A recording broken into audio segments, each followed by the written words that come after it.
there's no reason why two people in love shouldn't be able to raise a family. It's a 6-year journey, and I hope Jappy and I are worthy of these two angels, right? I hope they appreciate the work that has happened for them to be here, but it's mostly, I hope we're enough for them. I really hope, because we worked hard for this. Hello, I'm Jappy Reyes. I'm Alvin Miranda. Welcome to Modern Parenting's Couch Talk.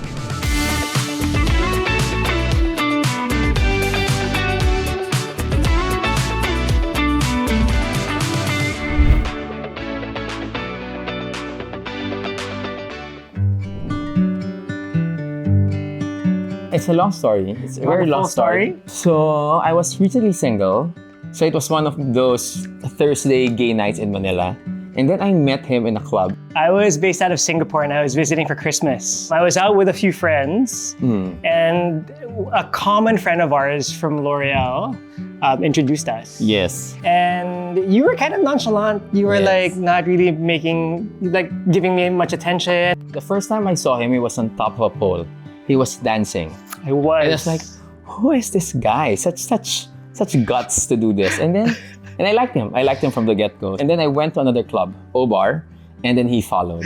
And I left my friends there. I was like, guys, I met this guy. I want to get to know him a bit better. And I got a ride from another person. And when I got to that second club, I ditched the other guy.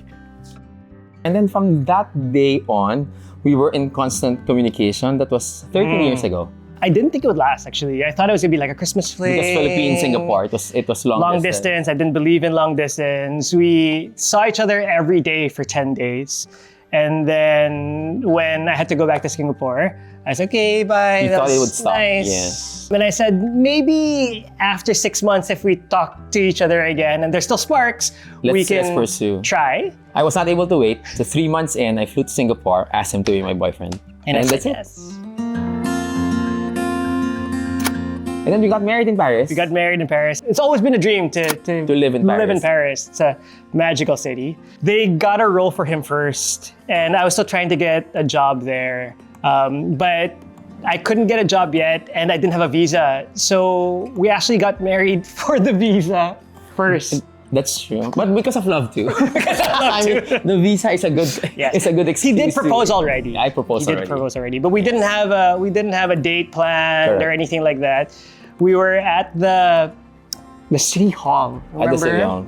And we were complaining because they couldn't give us any date or guidance on when we could get married. I was crying in the city hall, and I said, okay, this person's crying, we give you a date. But that date was the time he's supposed to fly back to Singapore. And then they check the roster, and they're like, can you make it at 10 a.m. on Saturday? We're like, go!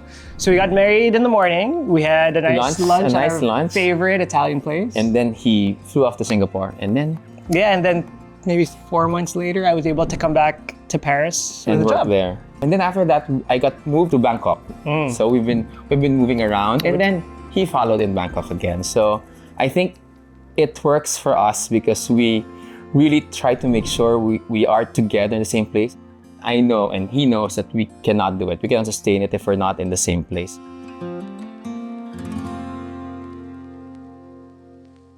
The biggest issue in the Philippines, it really boils down to the fact that there's no gay marriage here. Fundamentally, the law sees us as single individuals.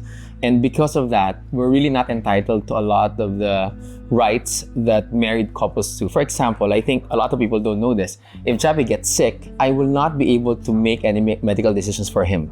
I can even be banned from the hospital if he gets sick, even if we're married elsewhere. We cannot have an inheritance, for example. My property can never be his property, no matter how much we love each other. We're blessed because our families accept us, but it's not the reality for most gay couples. For most gay couples, if someone gets sick, the family can take over and just get all the property, even if they've been together for 20 years. And now it becomes harder because we have kids. All of the things we worked hard for because we're not recognized as a couple technically can be challenged by our respective families that it's theirs and not our baby. So that's why this need to be more open, more visible as a gay, loving couple with kids is very important for us. It's not us asking to be recognized in the church. We respect religion, we respect the beliefs of the Catholic Church. We just want the same rights in terms of medical benefits, land benefit, the right to own property together, the rights that a lot of people take for granted just because it's been given to them. That's all we're really fighting for. We're hopeful that once that happens, the social stigma will also lessen. Because now that we're parents, it cuts differently, right? The fight is here. Correct. Yes. To make sure that our story can inspire other people, and that those that might think we're less than, maybe if they see that we're just a regular couple that's in love with kids. Raising a family. Maybe it can change hearts and minds. Yeah.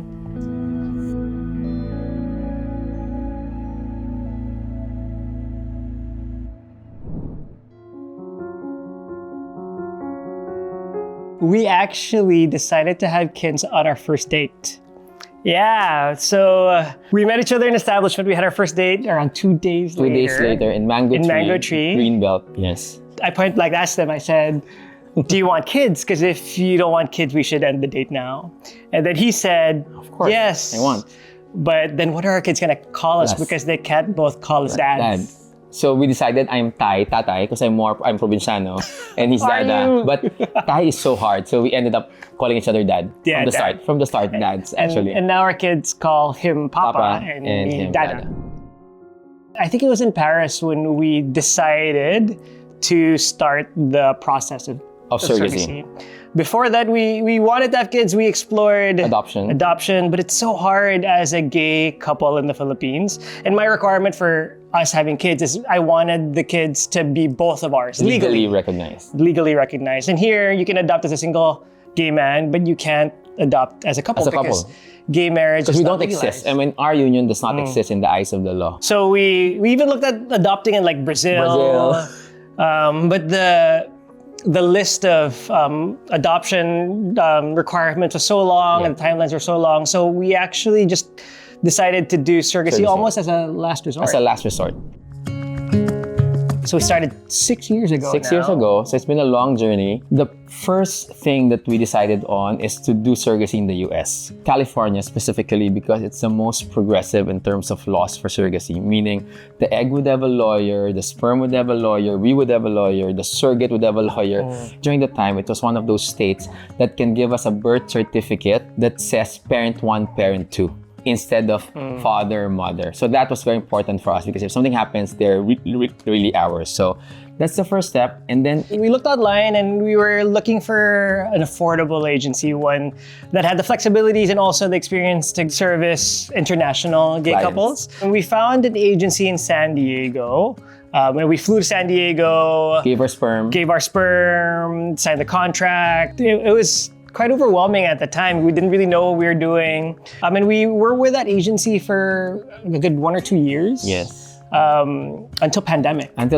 They folded during the pandemic and our embryos got stuck in Mexico during the pandemic. So we didn't know what to do. We had lawyers go to Mexico to check if those are really our embryos. We're able to bring them to San Diego. Yes. Eventually. And we were connected by a friend of yours to an IVF clinic. Eventually, from the recommendation of his friend, we started working with San Diego Fertility, and our doctor, Dr. Park, she's amazing. And I think that's really important to make sure that you work with a credible, reliable surrogacy agency and fertility clinic. And from there, we got connected to another agency, surrogate agency, one that specialized in LGBT families. Yes. In the US, for commercial surrogacy, the egg donor is different from the surrogate. Unlike what other people think that if you're the surrogate, it's also your egg. So in the US, it's really much more technical, so there's less attachment to the embryo, to the kid. So it was also not an easy process, even if we got the embryos. Unfortunately, the first 6 embryos that we had on the first surrogate all didn't latch. So the reality of IVF, only 30% successful. And I don't think we talk a lot about how heartbreaking it is to lose an embryo, even if we're not carrying the babies. Like hearing the news overnight, it didn't latch, it's heartbreaking. Well, for an LGBT couple to go through surrogacy. It's one of the most complicated because we don't use our bodies. We don't have eggs. We don't have eggs. Right? So you have to procure the eggs. You have to match with a surrogate. You have to do the IVF costs. And our surrogate is based in Oklahoma. So we would have to fly her to San Diego where our clinic is to do all of the IVF sessions. Her and someone, usually her partner or her best friend. And then we had 4 failed IVF sessions. So every cycle You pay. is another cost, right? Part of it, they ask you to put in a lump sum. A lump sum. So the escrow is around $100,000. We also recognized that they needed to do that to protect the surrogate because there are some intended parents who can just, there's an embryo there and then they leave. So they want to make sure that the surrogate is protected. So that's initial $100,000 only for the surrogacy. The egg cost is around 20 to 40,000 to get the egg per harvest. So we went through 2 of those. The surrogate cost is another 60 plus another addition if you do twins. So we had twins. We had twins, so there's 10, 15,000 for that. Like so it can really pile up. Yeah. So you need to be mentally and financially prepared to do it. So when you create embryos, usually you get an egg donor, and the egg donor harvests eggs. In our last round, we were able to harvest 30 eggs. 30 eggs. From those 30 eggs, we decided to inseminate half and half. So 15 eggs are inseminated with my genetic material, and then another 15 from his. Yes. And out of those 30 eggs, 15 became embryos. And then out of those 15 embryos, 11 became viable. Meaning it passed all the tests. And then when you get at embryo stage, there's a grading system already. AA, AB, BC, to the likelihood of it latching. So we just trusted, just implant the highest rating ones for better chances of latching. And it just And then we decided that the boy would be his, and then the girl would be mine. We really just want to have kids. Really, I mean, if we're recognized in the Philippines, if adoption is legal, it could have been an easier thing. We fully recognize that our story is a privileged story. We fully acknowledge that, and we don't want this to be the case. We want it to be as easy as possible. It should not cost this much to have a family. Seriously, right? It shouldn't. And I think there are people who might be watching this who can swing laws, can swing policies to make it easier, because it's so normal to want a family. And I think with the laws that we have, it's very, very prohibitive for couples like us. So hopefully that will change in the future when they're older, when Gia and Franc's older.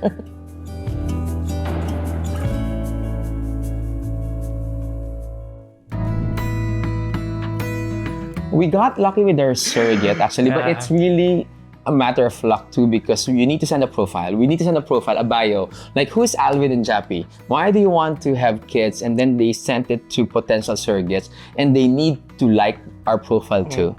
And then you interview. It's a matching process. So they interview us, we interview them, and we were so lucky with our surrogate and her family. I think we were the first profile that they saw. And it's their first surrogacy too. And they said, okay, we want to help this couple. Actually, we didn't meet them until the birth. Yes. It's all online. So that's something that you need to also keep in mind. That's a lot of trust in the process. Matching with your surrogate and picking a surrogate that you're very comfortable with is probably, to me, the most important part of the process, because this woman is going to be carrying your child or your children for 9 months. So imagine if you all of a sudden didn't get along with this woman or her family, or if she, for some reason in the middle of it changed her mind. It would have been so stressful. We were just so lucky that our surrogate and her partner and their kids were just so accommodating and so generous to us. They're so sweet to us. Their kids would always take care of their mom and are the you babies. eating healthily, mom, for the twins? Is this right for the twins? So they're very cute. When we were doing the bio, the relationship we wanted with our surrogate and her family were for them to be kind of like extended family, like cousins in the US. So that's really the kind of relationship we're trying to build. When our kids are a bit older, we want to go back to Oklahoma and visit them so that their kids can be almost like our kids' cousins. Yes. We want to be part of each other's lives. I mean, not every day talking, but at least our kids would know what happened to their story, why are they here, and the community of loving people who really, really work together to bring them here. I think it's a lovely story for the kids to know.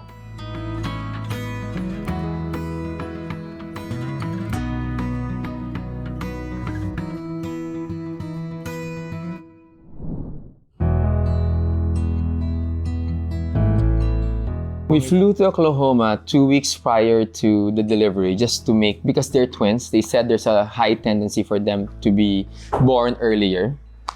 But we were there 2 weeks and then we waited until exactly the due date, right? So it was great to be there for 2 weeks because we also got to meet our surrogate, spend time with them, spend time with their kids. Our surrogate was due 38 weeks on October 2. And we really thought she was gonna come out, the kids were gonna come out earlier. Actually, 3 days before the birth, her mucus plug dropped. And we were so nervous, we're like, this is it. This is it. But she was able to hold out with the kids until the actual due date. And the morning of the due date is when she started having contractions. So the kids kind of knew, like, this is it. When she gave birth, we were in the hospital room. There was one room for her and her family, and then another room for us already. And then during the delivery, it was C-section because for twins, it's higher likelihood of C-section because of potential complications.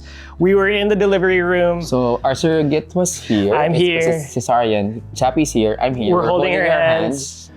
We're holding her hand because this is it. And then we just heard Gia started crying. And then a minute later, they gave it to me. And then they gave it to us. The two of us already. And then we walked to the station where they clean them and they weigh them. And then they're normal. And they bring us to our room. In our room, my mom was there and our surrogate's husband was there waiting for us. And they give us milk. We didn't cry. We didn't cry because I think it was now. It was so surreal. It's like it's a flurry of emotions. Also, a lot of organization who signs this. We didn't cry. I remembered crying the day after because I was the one driving in the States, and it's my first time to drive with two babies in the car with my husband there, and I felt like this is the scariest ride of my life. It was the freeway. It was so fast. When I exited the freeway, that's when I started crying. We're all safe.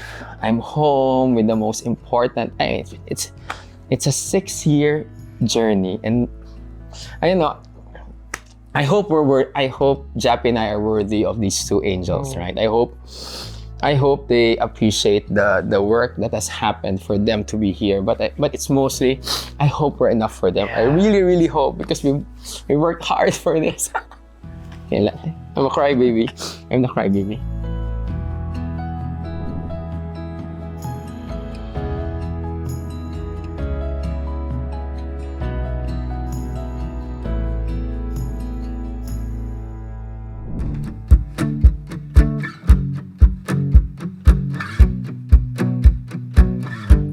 I think we get that much more unsolicited advice. And to be honest, I welcome the advice. Solicited, unsolicited, it's up to us to accept the advice or not. And it's true though, us being two men, having babies and having a daughter, we don't have the daughter parts. So we really trust science, and trust the community, and trust our parents and those that have done it before us. Outsource what we can't do ourselves. Like talk about the girl parts. So yeah, it's good. Being in Manila, one thing that we really appreciate is having that community. A lot of people I feel here love us and are rooting for us. The family and the village that it takes to raise two children is here. We have here. Yep. My fear is bullying. Yeah. That's my number one fear for our kids because I'm sure there would be kids who the parents have not educated them about families like us and they would be taunted. Why do you have two dads? Why your dads kiss? Why don't you have a mom?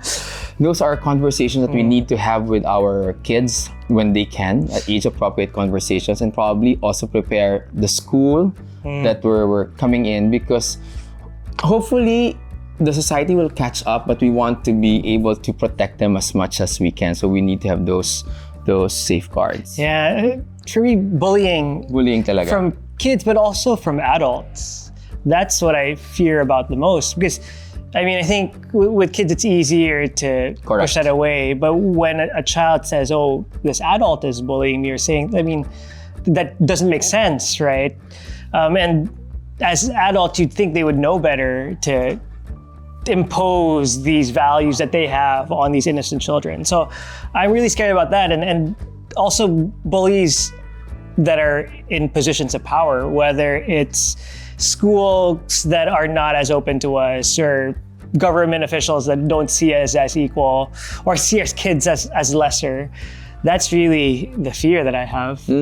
I think a fear of every parent is, can they take away my kids from me? Because we're really not protected here. So there's always that cloud as well for me, like, can they take Gia and Franc away from me? Like, I would die. I mean, we would die if they do that, but we don't know. So those are fears that I think most people don't understand that is unnecessarily imposed on us just because we're different from normal couples. I think for me, it's quite simple. I think it's complex as an issue, but what I want to take away from all this is that people can look at us. It's not actually gay parenting, right? It's just parenting. It's really just parenting. I think all parents share the same dreams for their kids. All parents share the same hopes. We want a better world for our kids. That's exactly what we want. And I think when we're exposed like this, we're made more visible like this, they would see that, you know what? They're first and foremost parents. They just happen to be gay.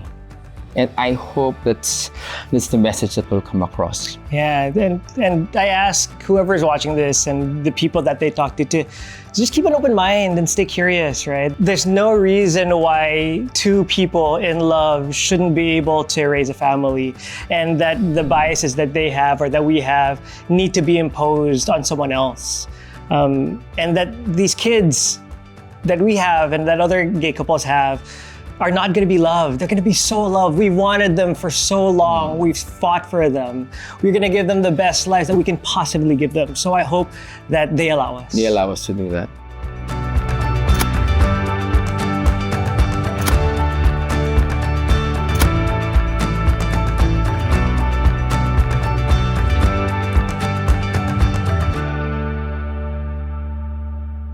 Thank you for watching. For more videos like this, subscribe to Modern Parenting channel. Hit the notification bell to get notified on new videos. Bye everyone! Say bye.